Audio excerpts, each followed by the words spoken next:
Good morning, শুভ সকাল। চলে এলাম নতুন দিনে নতুন আর একটা ভিডিও নিয়ে। আশা করি সবাই ভালো আছো, সুস্থ আছো। আজকে শুভ সোমবার, সকাল সকাল চলে এলাম। সকাল সকাল না, সরি, দেরি করে আসলাম। আজকে অনেকক্ষণই ওঠা হয়েছে। আজকে শুরু হয়েছে 5:20 থেকে প্রার্থনা। তো ছুটে নিচে গিয়ে দরজাটা খুলে দিয়ে এসে প্রার্থনায় বসেছি। প্রার্থনা করে নিয়ে তারপরে নিচে আবার গিয়ে ফুল টুল তুলে এনেছি।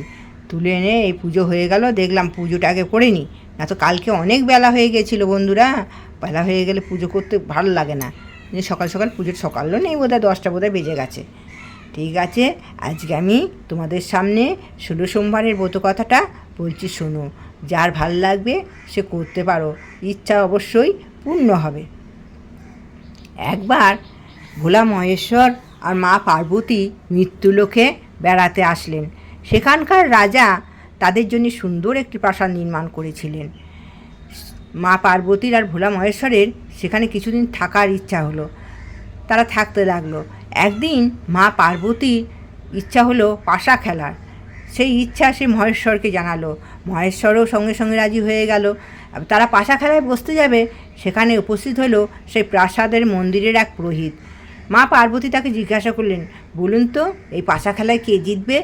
পুরোহিত কিছু না ভেবেই উত্তর দিল, কে আবার? ভোলা মহেশ্বরী জিতবেন। কিন্তু পাশা খেলা শেষে জিতলেন মা পার্বতী। তখন তিনি পুরোহিতকে মিথ্যা কথা বলার অপরাধে কুষ্ঠরোগের অভিশাপ দিল।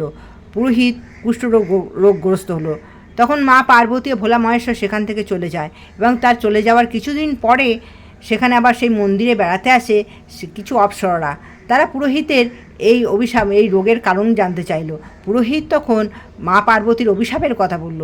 তখন সেই অপ্সররা পুরোহিতকে বলল 16 সোমবার ব্রত করতে। পুরোহিত 16 সোমবার ব্রত শুরু করলো। এর ফলে সে নিরোগ হলো এবং সে নিরোগ হওয়ার কিছুদিন পরে মা পার্বতী সেখানে আবার বেড়াতে আসলো। মা পার্বতী জিজ্ঞাসা করলো, তার অভিশাপ কী করে ব্যর্থ হয়ে গেল, তার অভিশাপ থেকে সে কী করে মুক্তি পেল। তখন পুরোহিত 16 সোমবারের ব্রত কথা বলল।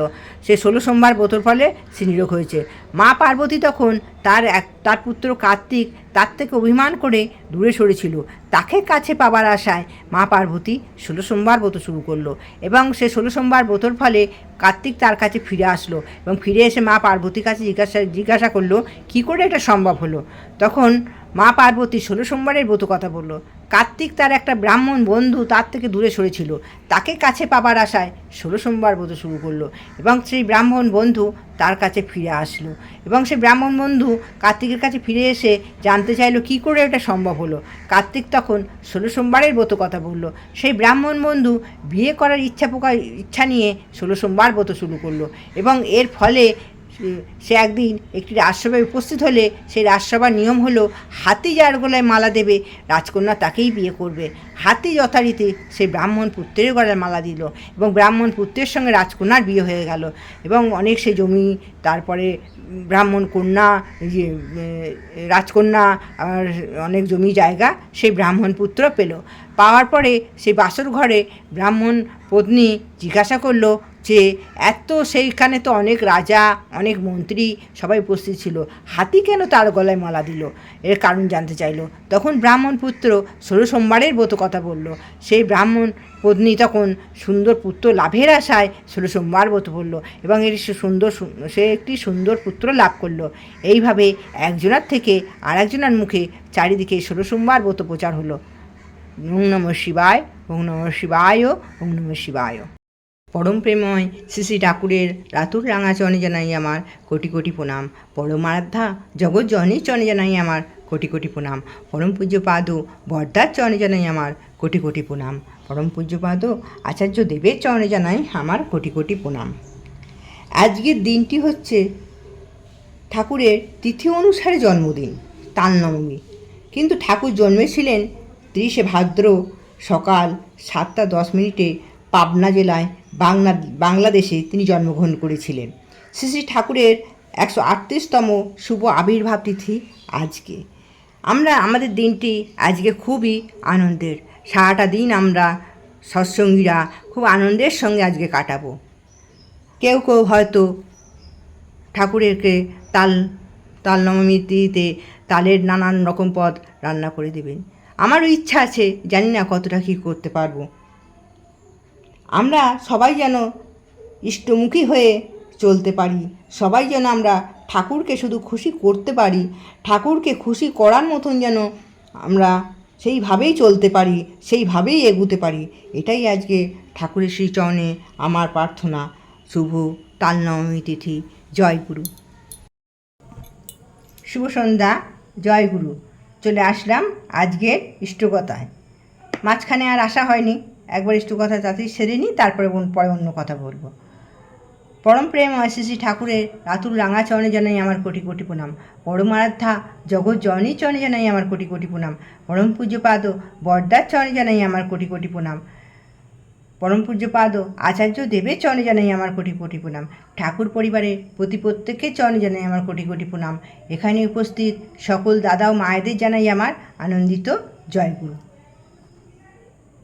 কৃষ্ণপ্রসন্ন ভট্টাচার্য বা কেষ্টদা নাম আপনারা অনেকেই শুনেছেন। কেষ্টদা সবসময় ঠাকুরের সঙ্গে থাকতেন। তিনি সমস্ত কর্মীদের নিয়ে বৈঠক করতেন। মাঝে মাঝে অফিস থেকে অনুমতি নিয়ে কি করে সৎসঙ্গ ভালোভাবে চলবে, কি করে ফিল্ড ওয়ার্কের কাজ চলবে, কি করে কর্মীদের কী সব কাজ করতে হবে, এসব নিয়ে তাদের আলোচনা হতো। এই রকমই একদিন তিনি সব কর্মীদের নিয়ে বসে আছেন। এর মধ্যে তিনি একজন দাদাকে তিনি বললেন, কেষ্টদা, যে শুনুন, আপনার যদি এখানে প্রয়োজন থাকে তাহলে আপনি এখানে বসে থাকবেন, শুধু শুধু আড্ডা দিতে এখানে বসবেন না। তার থেকে বরং আপনি ততক্ষণ ঠাকুরের সামনে গিয়ে বসবেন, আর যা প্রশ্ন আছে, যা মনের যা দ্বিধা আছে, যা কথা আছে, ঠাকুরের সামনে উজাড় করে বলবেন। এই কথা শুনে কিরণদা বললেন তখন, আচ্ছা, আপনি যে বললেন ওকে কোশ্চেন জিজ্ঞাসা করতে, তো ওই যে একটা কথা আছে, প্রশ্ন আমার অস্তে গেছে। তখন কেষ্টদা বললেন, কিরণদা, আপনার প্রশ্ন জাগলো কখন যে অস্তে যাবে? তা ঠাকুরকে ভালোবাসলে সেখানে কোনো প্রশ্ন থাকে না। তাকে মন দিয়ে ভালোবাসলে আমাদের কি করতে হবে না করতে হবে ঠাকুর ঠিক আমাদের পথ দেখিয়ে দেন। আজকে সেই ভালোবাসার কথা বলবো। ঠাকুরকে বিশ্বাস করলে কি হয়, অসাধ্য সাধন হয়। তাই আচার্যদেব বলছেন, ঠাকুরকে আমাদের ভালোবাসতে হবে পাগলের মতন। তাকে ভালোবেসে তাকে পাগল করে দিতে হবে, এমন ভালোভাবে ভালোবাসতে হবে, নিজেকে পাগল হতে হবে ঠাকুরকে ভালোবেসে। এছাড়া আর কোনো কাজ নেই। আমাদের দেখতে হবে আমাদের মনটা তার মন্দির, ঠাকুরের মন্দির হয়েছে কি না, আমাদের শরীরটা ঠাকুরের মন্দির হয়েছে কি না, তবেই আমাদের পথ চলা ঠিক হবে। ঠাকুর একবার বলছেন যে তোরা সব সময় হাসি খুশি থাকবি, তাহলেই আমার ভাল লাগে। তোরা যদি মুখ ভার করে থাকিস, আমার বুকটা ফেটে যায়। তোদের এই মনে সবসময় যদি খারাপ চিন্তা দিয়ে, দুশ্চিন্তা দিয়ে মনের মধ্যে ভরে রাখিস, তাহলে আমি বসবো কোথায়? আমার জন্য একটু জায়গা রাখ। ঠাকুর আমাদের কাছ থেকে শুধু ভালোবাসাটাই চান, আর কিছু চান না। এই রকমই একটা গল্প। এক দাদা, তিনি দীক্ষা নেওয়ার পরে বাড়ির সবাই তার উপর অসন্তুষ্ট হলো। বাড়ির সবাই তার উপর খুব অসন্তুষ্ট হলো, কারণ সে ঠাকুরের তাদের কুলগুরুর দীক্ষা না নিয়ে আমাদের অনুকূল ঠাকুরের দীক্ষা নিয়েছে বলে। আর দীক্ষা নেওয়ার পর থেকেই সেই দাদা নিরামিষ খেতে শুরু করলো। অন্যান্য দাদা ভাইরা তার সঙ্গে কোনো যোগাযোগ রাখা বন্ধ করে দিল। এরপরে সেই দাদাটির পায়ে একটি ঘা দেখা দিল। ঘাটি আস্তে আস্তে বাড়তে শুরু করলো। তখন তার পাড়াপড়শিরা ভাইরা মিলে তাকে একটি নার্সিংহোমে ভর্তি করে দিয়ে আসলো, এবং ভর্তি করে দেওয়ার পরে তার সঙ্গে কোনো যোগাযোগ রাখলো না। সে তখন দেখছে, মনে মনে ভাবছে যে কেউ তার সঙ্গে যোগাযোগ রাখছে না, কিন্তু ঠাকুর আমার আছে, আমি ঠাকুরকে ডেকে যাব এক মনে। আর তিনি ওই হসপিটালে ভর্তি হওয়ার পর থেকে তিনি কোনো হসপিটালে কোনো খাবার খেতে চাইলেন না। বাড়ি থেকেও কোনো খাবার দিয়ে আসে না, যেহেতু সে নিরামিষ খায় বলে। আর ওই হসপিটালের খাবারও তিনি খেলেন না। ডাক্তাররা বললেন, আপনার ঘা বাড়ছে, আপনি অসুস্থ হয়ে পড়বেন, আপনি মারা যাবেন। বললো, থাক, আমি মারা যাব, আমার পা কেটে বাদ দিতে হয় দিক, কিন্তু আমি কোনো হসপিটালে কোনো খাবার খাবো না। এই রকম অবস্থায় তার পাশের বেডের দাদা একজন এরকম দেখে তার বাড়িতে খবর দিল বাড়িতে খবর দিল, বলল যে তোমরা ভালো নতুন বাসন কিনে নিরামিষ রান্না করে নিয়ে আসো। সেই দাদার বাড়ি থেকে নিরামিষ রান্না করে ভালোভাবে তাকে নিয়ে আসলো এবং তিনি তখন ওই দাদাকে দিলেন, বললেন এই নিন, আমি বাড়ি থেকে নিরামিষ রান্না করেছি, আমি বুঝতে পেরেছি আপনি নিরামিষ ছাড়া খাবেন না, ওই জন্য আপনি এই খাবারটা খান।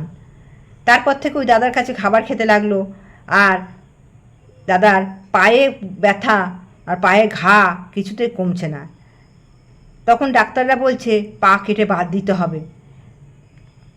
আর দাদা ভাবছেন তখন যে পা কেটে বাদ দিতে হয়, দিক, আমার কোনো চিন্তা নেই, ঠাকুর যা ভালো বুঝবেন তাই করবেন। তিনি এক মনে খালি ঠাকুরের নাম করে যাচ্ছেন। আর তিনি ভাবছেন আমার তো কেউ নেই, শুধু আমার ঠাকুর আছে। তিনি ঠাকুরের খালি নাম করে যাচ্ছেন, আমার পা কেটে বাদ দেয় দিক, আমার যা হয় হবে। সে তিনি আর কোনো চিন্তা করছেন না, শুধু ঠাকুরের নাম করে যাচ্ছেন। এমনি করতে করতে আস্তে আস্তে দেখা গেল তার পায়ের ঘা শুকিয়ে গেল। তখন তাকে ছেড়ে দেওয়া হলো নার্সিংহোম থেকে। আর ছেড়ে দেওয়ার সময় তাকে ডাক্তাররা বলল যে আপনার কোনো পয়সা লাগবে না। সেই দাদা মনে মনে ভাবলেন, বাবা ঠাকুরের কি দয়া, আমি এতদিন রইলাম, আমার এত চিকিৎসা হলো, ডাক্তাররা একটা পয়সাও নিতে চাইলেন না। তিনি বাড়ি আসলেন, বাড়ি এসে দেখলেন তার ভালো ভালো জমি জায়গা সমস্ত ভাগ বাটোয়ারা হয়ে করে নিয়েছে ভাইরা। আর সব থেকে উঁচু জমিটা ভালো না, সেই জমিটা তার নামে দিয়েছেন, তাকে দিয়েছেন। তিনি তাতেও তার কোনো হেলদোল নেই। তিনি মনে মনে ভাবছেন আমার ঠাকুর আছে, ঠাকুর যা ভালো বোঝেন করবেন। এইভাবে সেই জমিতে চাষ শুরু করলেন।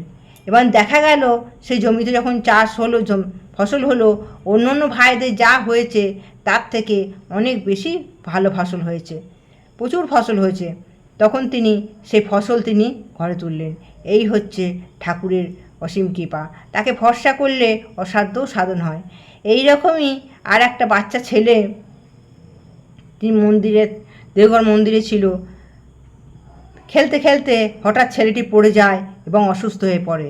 তাকে অনেক ডাক্তার দেখানো হয়, কিন্তু কোনো ডাক্তার তার কোনোভাবে তাকে সুস্থ করতে পারেন না।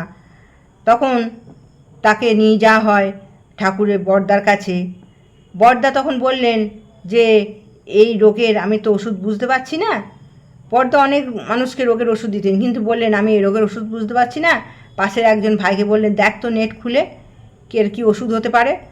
সে সঙ্গে সঙ্গে খুলে দেখলো, দেখা গেল এতে কোনো অ্যালোপ্যাথিক ওষুধ কোনো নেই, আয়ুর্বেদিক ওষুধ আছে।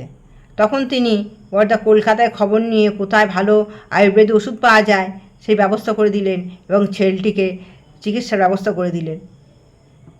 ছেলেটি সুস্থ হয়ে উঠল। এই রকমই সেখানে চোখ বন্ধ করে যেখানে বিশ্বাস করলে অসাধ্য সাধন হতে পারে। সেই বাচ্চাটি হয়তো না বিনা চিকিৎসা হয়তো মারা যেত। অনেক ডাক্তার দেখানো হয়েছিল, কিন্তু তার কোনোভাবে সাহায্য ছিল না। কিন্তু ঠাকুর বাড়ি গিয়ে তাকে ওই যে খুঁজে বার করে দেওয়া হলো, নেট খুঁজে তাদেরকে পথ দেখিয়ে দিল, যেইভাবে ওষুধ চিকিৎসা করান তাহলে সে সুস্থ হয়ে উঠবে। তাই তো দয়া করে মানুষের তারা কত উপকার করেন। আমাদের উচিত হবে আচার্যদেবের নির্দেশ মাথায় নিয়ে ঠাকুরের কথা, ঠাকুরের বীজ নাম জপ করতে করতে আমাদের সারা দিন চলা। আমাদের যত বড় দুঃখ কষ্ট আসুক, যত বিপর্যয় আসুক, আমরা সব বাধা বিঘ্ন অবশ্যই কাটিয়ে উঠতে পারবো এই ঠাকুরের পথে চললে, ঠাকুরকে ভালোবাসলে, একমাত্র দৃঢ়ভাবে দৃঢ় বিশ্বাস নিয়ে ঠাকুরকে একবারে বদ্ধপরিকর হয়ে ঠাকুরকে বিশ্বাস করে ঠাকুরকে ভালোবাসতে হবে। তাহলে সব বাধাই আমরা অতিক্রম করে যেতে পারবো। এই বলে আজকের ইষ্ট প্রসঙ্গ এখানেই শেষ করলাম। জয় গুরু। সবাই সুস্থ থাকবেন, ভালো থাকবেন। দেখো বন্ধুরা, চলে এলাম। আজকে প্রচুর গরম পড়েছে বন্ধুরা, গরমে টেকা যাচ্ছে না। গাছে আজকে প্রার্থনা হলো গিয়ে 5:37 আছে, প্রার্থনা হলো 5:37 প্রার্থনা হলো। প্রার্থনা করে নিয়ে করলাম, গাছে জল দিয়ে আসলাম। গাছে জল দিয়ে ইষ্ট কথা বললাম, ইষ্ট কথা বলে তোমাদেরকে সেদিনকে একদিনকে সমস্ত ভিডিও ডিলিট করে দিয়েছিলাম। আমি একদিন ভিডিও ছাড়তে পারিনি। কবে বোধহয় কালকে না পরশু দিন, কবে রাধা অষ্টমীর দিন বোধহয়, না কবে ছাড়তে পারিনি, ভিডিও ডিলিট করে দিয়েছিলাম। ফ্যান চালাতে ঘ্যাট ঘ্যাট ঘ্যাট ঘ্যাট করে শব্দ হবে। সেই শাড়ি দিয়েছে, আমার বৌদি শাড়ি পাঠিয়েছে, দেখালাম, দেখিয়ে আবার ইয়ে করে দিয়েছি। দাঁড়াও বার করি শাড়িটা। দেখো এটা হচ্ছে আমার বৌমার, একই শাড়ি, দুজনাকারই। এটা হচ্ছে নেই ব্লু রঙের, আর আমারটা হচ্ছে গিয়ে এই যে একই রঙ লাগছে তো দুটো। এটা নেই ব্লু আর এটা সবুজ। সবুজ বোঝা যাচ্ছে? আলাদা বোঝা যাচ্ছে না, দেখো এটা সবুজ পুরো, কিন্তু সবুজ তো বোঝা যাচ্ছে না। দেখো কাণ্ড, দেখি এদিকে বোঝা যাচ্ছে। এই যে বন্ধুরা, চলে এলাম রাত্রিবেলা খাওয়া দাওয়ার পর। রাত্রে আজকে সাবু বললাম, সাবু ভিজিয়ে রেখেছি, সাবু খাবো। সাবু খেয়েছি। লুচি করতেও ভালো লাগছে না, খেতেও ভালো লাগছে না, এমন এত গরম। খেয়ে নিই, দুধটা নিয়ে বসেছি, গুড নাইটটা করে দিই, না তো ভুলে যাবো। কালকে করলাম, দিয়ে দেখছি এত শব্দ, চার্জও ফ্যানটা চালানো রয়েছে। দুটো একটা কথা বলে শেষ করে দিই। ঠিক আছে, আজকে এই পর্যন্তই। গুড নাইট, শুভরাত্রি। সব ভালো থেকো, সুস্থ থেকো। কালকে আসছি নতুন দিনে, নতুন আর একটা ভিডিও নিয়ে। টাটা।